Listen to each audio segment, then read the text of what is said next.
महाविकास आघाडीचे उमेदवार डॉक्टर कल्याण काळे यांच्या प्रचाराने समर्थकांनी घातला धुमाकूळ। शिंदे शिवसेना कार्यकर्त्यांचा नक्कीच फायदा होईल, उद्धव बाळासाहेब ठाकरे गटाचे शहर प्रमुख बाला परदेशी। महाविकास आघाडीचे उमेदवार डॉक्टर कल्याण काळे यांच्या प्रचाराने जालना शहरात धुमाकूळ घालत आहे। आज राहुलनगर, सत्तर कॉम्प्लेक्स विविध भागामध्ये प्रचार फेरी काढण्यात आली। रावसाहेब दानवे आणि अर्जुन खोतकर यांच्यात मनोमिलाप झाला असला तरी शिवसैनिक देखील नाराज आहे।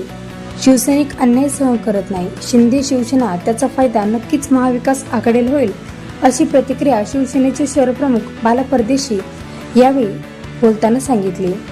यावेळी जालना शहर महानगर जिल्हाध्यक्ष शेख महमूद, उद्धव बाळासाहेब ठाकरे गटाचे शहर प्रमुख बाला परदेशी, शरद पवार गटाचे राष्ट्रवादी शिवाजीराव अध्यक्ष राजेंद्र जाधव, वैभव उगले, माजी नगरसेवक अरुण मगरी, काँग्रेस कमिटीचे जिल्हाध्यक्ष नंदा पवार, इम्रान शेख, गणेश चौंदडे, विनोद रत्नपारखे, रवी कांबळे, योगेश कांबळे, संदीप साबळे, गवित गायकवाड, किशोर कांबळे, छोटू भाई, पठाण रहमान, बिन्नीवाले, डॉक्टर सोनोने यासह महिला व पुरुष युवक आदी उपस्थित होते।